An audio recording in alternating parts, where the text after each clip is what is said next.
Hello students, welcome again. बच्चों, previous video में हमने पोलिनोमियल्स की मल्टीप्लाई की थी, मोनोमियल की मल्टीप्लाई की किसी एक मोनोमियल से। फिर उसके बाद हमने मोनोमियल की मल्टीप्लाई की बाइनोमियल से, ट्राइनोमियल से।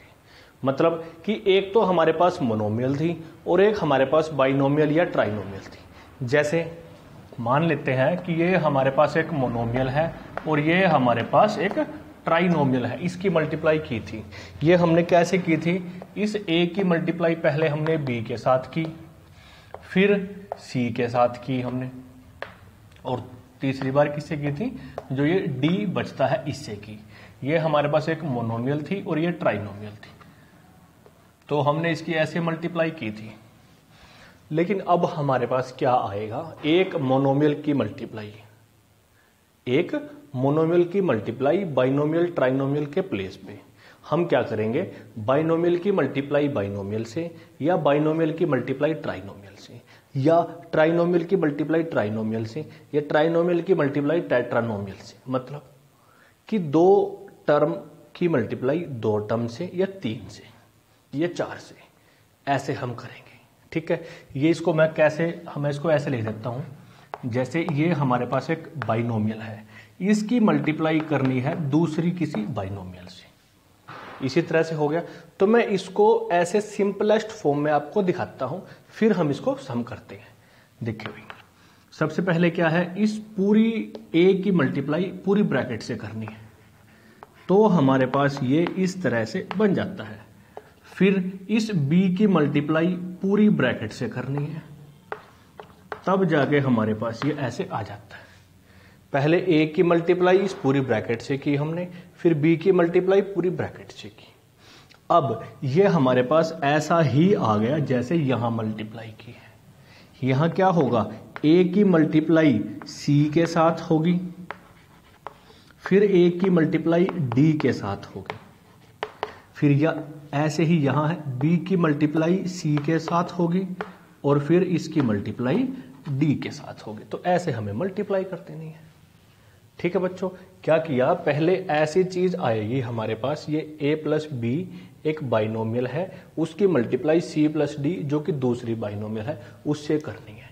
क्या करेंगे? जो पहली ब्रैकेट का, ये पहली बाइनोमियल का फर्स्ट टर्म है, उसकी मल्टीप्लाई पूरी ब्रैकेट से ऐसे लिख देते हैं, फिर सेकंड को उठाते हैं पूरी ब्रैकेट से ऐसे लिख देते हैं। फिर इसके बाद हमको पता ही है, हम इंडिविजुअल मल्टीप्लाई करते रहते हैं। तो इस तरह के क्वेश्चंस हमारे 9.4 एक्सरसाइज में है, तो हम उनको करते हैं। देखें, आप लोग अपनी बुक ओपन करें। तो सबसे पहला क्वेश्चन है 9.4 का, इसके हमारे पास 6 पार्ट्स है। फर्स्ट पार्ट क्या है? तो फर्स्ट पार्ट क्या बोलता है? 2x + 5 ये मल्टीप्लाई करनी है हमें किसके साथ? 4x - 3 इसके साथ। ठीक है, दिखाई दे रहा है आपको? हाँ, लाइट ज्यादा है यहाँ पे। ठीक है, थोड़ा मैं नीचे लिख लेता हूं। तो इसको हम क्या करेंगे? पहले जो ये 2x है इसकी मल्टीप्लाई करेंगे किसके साथ? पूरी ब्रैकेट के साथ। तो हमारे पास क्या आ जाता है? ये ऐसे आ जाता है। फिर जो ये सेकंड नंबर पे 5 है, 5 क्या +5 है, इसकी मल्टीप्लाई करेंगे पूरी ब्रैकेट के साथ। और यहां जो साइन है ना, वो आपको ध्यान रखना है। बहुत सारे बच्चे इस साइन को ही छोड़ देते हैं, वो यहां पे ऐसे लिखते हैं, जबकि ये गलत है। इससे क्या हुआ? ये 4 टर्म मल्टीप्लाई में आ गई, लेकिन एक्चुअल में तो यहां प्लस है। ये 2 मल्टीप्लाई में है और यहां पे ये 2 मल्टीप्लाई में। ठीक है, तो ऐसे करना है हमें। अब क्या करेंगे? इस 2x की मल्टीप्लाई 4x के साथ करेंगे, क्यों? ये हमें आता है। फिर 2x की मल्टीप्लाई -3 के साथ करेंगे। फिर ऐसे 5 की मल्टीप्लाई हम 4x के साथ करेंगे, और ऐसे ही इसकी मल्टीप्लाई 3 से करेंगे। तो यहां हमारे पास 2 4 जा 8 बन जाता है, x × x स्क्वायर बन जाता है, 2 3 जा 6 बन जाता है, 5 4 जा 20 बन जाता है, और यहां 15 रह जाता है। तो ये हमारे पास, ये देखें, लाइक टर्म्स हैं, ऐड और सब्ट्रैक्ट हो सकती है। ये x, तो आंसर में x आएगा ही आएगा। अब कितने एक्स हैं ये हमें पता लगेगा। -6 + 20 तो प्लस के ज्यादा, कितने ज्यादा, 14 ज्यादा। तो ऐसे आंसर आ जाता है। एक स्टेप एक्स्ट्रा है बस, अगर 2 ब्रैकेट है तो पहली जो टर्म है इसकी मल्टीप्लाई पूरी ब्रैकेट के साथ, दूसरी जो टर्म है उसकी मल्टीप्लाई पूरी ब्रैकेट के साथ। इसके बाद की प्रोसेस आपको आती है। ठीक है, ये जो छोटा सा काम है। अब मैं आपको क्या करता हूं, एक पार्ट और कराता हूं, कोई भी एक पार्ट इसका जो मेरे को लगता है भी थोड़ा सा डिफिकल्ट हो सकता है। बाकी इसके 6 पार्ट आपको अपने आप कर लेने, जो बचे हुए पार्ट हो गए 6 में से। तो इसमें से फर्स्ट, सेकंड, एक मैं क्या करता हूं, एक थर्ड पार्ट कराता हूं जो डेसिमल का है। आप डेसिमल वाले को देख के थोड़ा सा परेशान हो जाते हो।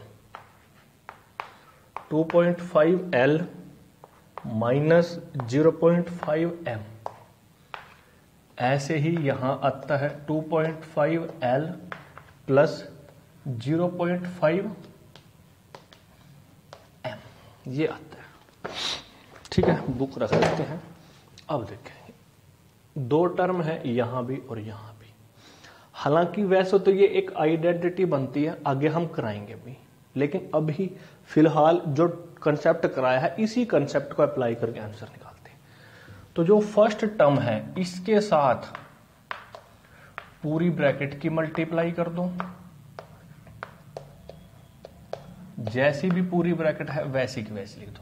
फिर सेकंड जो चीज है, चीज मतलब नंबर है, इसके साथ भी पूरी ब्रैकेट की मल्टीप्लाई। तो ये एक्स्ट्रा है, एक्स्ट्रा को तो हम रखते ही नहीं। ठीक है, तो एक्स्ट्रा काम और एक्स्ट्रा लोग नहीं पसंद, इनको बाय बाय। तो इसकी भी मल्टीप्लाई कर देते हैं हम, ये लिख दिया भाई हमने। अब इसकी मल्टीप्लाई दोनों के साथ, क्योंकि इसके बाद का काम हमें आता है। 2.5L की मल्टीप्लाई होगी 2.L के साथ, 2.5L, और फिर 2.5L की मल्टीप्लाई होगी 2.5M के साथ। फिर ये माइनस है और ये प्लस है, तो यहां पे क्या आएगा, माइनस आएगा। इसकी मल्टीप्लाई होगी 2.5L के साथ, फिर ये माइनस है और ये प्लस है तो माइनस आ जाएगा।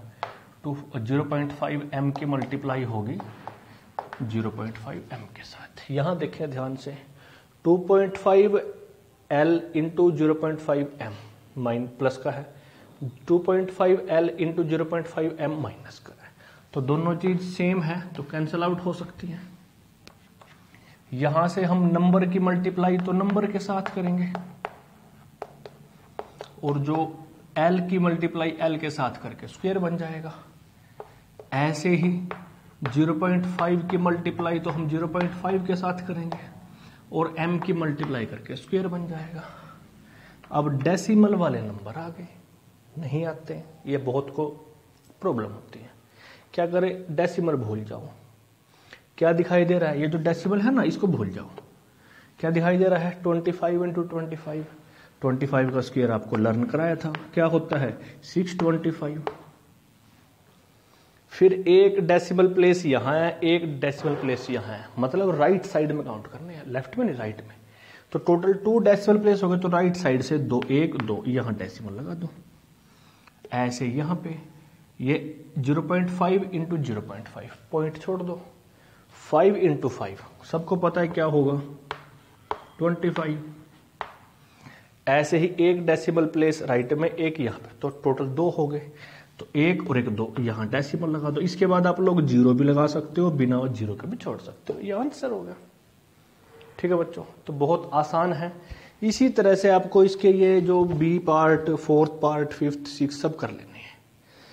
ऐसे ही क्वेश्चन नंबर 2 के 4 पार्ट है, एक पार्ट मैं कराता हूं। ठीक है, क्वेश्चन नंबर 2 भी ऐसा ही है, यहां करा देता हूं। कौन सा कराऊं, सारे ही ऐसे हैं, तो मैं क्या करता हूं, मैं आपको उसका 4th पार्ट ही कराता हूं, क्योंकि यहां पे स्क्वायर इसके अंदर 2 आ जाएंगे। क्या पता आप लोग थोड़ा सा गड़बड़ करते हैं।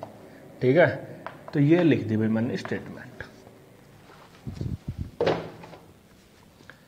अब पहला काम तो वही जो हम शुरू से करते आए हैं, पी स्क्वायर की मल्टीप्लाई पूरी ब्रैकेट के साथ लिखेंगे, तो 2p प्लस क्यू, फिर माइनस क्यू स्क्वायर की मल्टीप्लाई पूरी ब्रैकेट के साथ लिखेंगे,